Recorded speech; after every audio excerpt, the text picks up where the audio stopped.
अस्सलामु अलैकुम and welcome to Light of Wisdom. आज मैं आप सबसे अपने एक्सपीरियंस की बात शेयर करना चाहती हूँ। ये वीडियो ख़ास तौर पर उन लोगों के लिए है जो किसी डिज़ीज़ में मुब्तला हैं और उन्हें शिफायाबी का कोई रास्ता नहीं मिल रहा। ख़ास तौर पर उस वक्त जब डॉक्टर्स आपको ये बात कहते हैं, you have to manage this problem, there is no permanent solution. और परमानेंट सोल्यूशन किसी इंसान के पास हो भी कैसे सकता है? वो तो सिर्फ एक ही ज़ात के पास है। अगर हम इंसानों के पास सब प्रॉब्लम्स के परमानेंट सॉल्यूशंस होने लगें तो फिर उससे मांगने की ज़रूरत ही ना पड़े, जो कि एनीवेज हो नहीं सकता।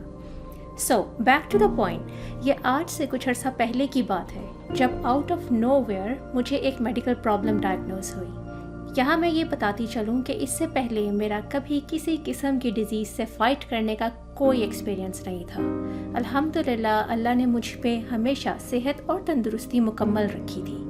पहले तो बहुत ख्वारी उठानी पड़ी इस प्रॉब्लम की डायग्नोसिस के लिए, मगर कुछ अरसे बाद पता चलने पर डॉक्टर्स ने साफ जवाब दिया कि we can only control the symptoms, there is no solution. ये सुनकर मेरी हिम्मत एकदम ख़त्म हो गई। मुझे लगा कि शायद अब मैं कभी ठीक नहीं हो सकूँगी। सेहत कितनी बड़ी नेमत है मुझे उस दिन पता चला। हर उस इंसान पर मुझे रश्क आया जो सेहत की दौलत से माला माल था। उस दिन मुझे पता चला कि अगर सेहत नहीं तो फिर कोई कामयाबी कामयाबी नहीं है, कोई जायका जायका नहीं है और कोई नींद आराम नहीं है। एक अजीब सी बेचैनी थी, बहुत से सवाल जो हर वक्त मेरे माइंड में रहते थे, और रोना वो तो इंतहा का था। शायद आप समझें कि मैं एक कम हिम्मत इंसान हूँ, मगर यहाँ मैं अपना वो ट्रू एक्सपीरियंस बता रही हूँ, वो जर्नी जिससे मैं गुजरी हूँ, क्योंकि शायद कोई ऐसा हो जो इस वक्त ऐसे ही हालात से गुजर रहा हो और मेरी ये बातें उसके काम आ जाएं। उस वक्त का एक दिन भी ऐसा नहीं गुजरता था जिस दिन मैं रोती ना हूँ। हर वक्त मैं अपने प्यारों से ये सवाल पूछती रहती थी कि क्या मैं ठीक हो जाऊँगी, और जब मैं उन लोगों को अपनी वजह से परेशान देखती थी तो और भी ज़्यादा गिल्टी महसूस करती थी और सोचती थी कि काश मैं पैदा ही ना हुई होती। फिर ये सवाल मैंने अल्लाह ताला से करने शुरू कर दिए और ढूंढना शुरू कर दिया कोई हल। मैंने सुना था कि ढूंढने से तो खुदा भी मिल जाता है। फिर ये तो एक डिज़ीज़ का सलूशन था और मुझे सलूशन मिला सदक़े में। इलाज तो साथ साथ रखा, मगर मैंने मुसलसल सदका किया। जो कुछ भी मेरे पास था दिया।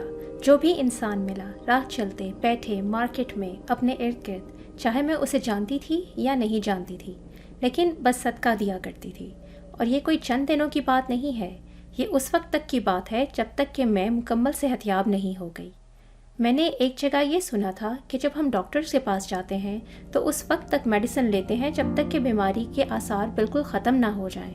तो फिर अगर हम सदका इस नियत से कर रहे हैं कि हमें शिफा मिले, तो सदका भी मुसलसल उस वक्त तक करते रहना चाहिए जब तक मुकम्मल शिफायाबी ना मिल जाए। इसके अलावा जितनी बड़ी इन्फेक्शन उतनी ही हाई डोज ऑफ एंटीबायोटिक, तो फिर जितनी बड़ी प्रॉब्लम उतना ही ज़्यादा सदका।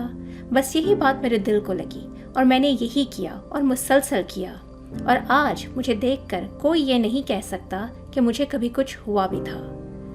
यहाँ मेरी इन सब बातों पे ये पॉइंट्स नोट करने के हैं कि शिफा सिर्फ अल्लाह के हाथ में है। आपने अपना इलाज भी जारी रखना है और सदका भी करना है।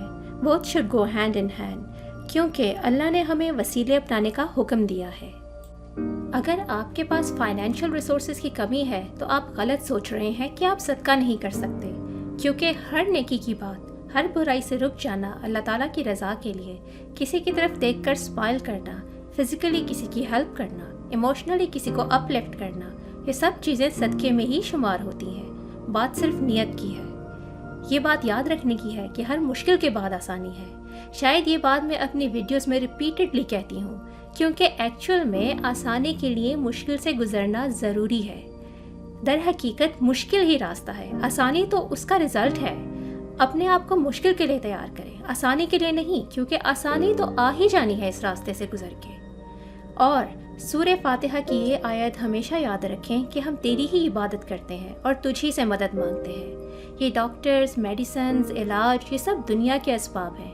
हकीकतन शिफा और मदद तो अल्लाह ताला की है।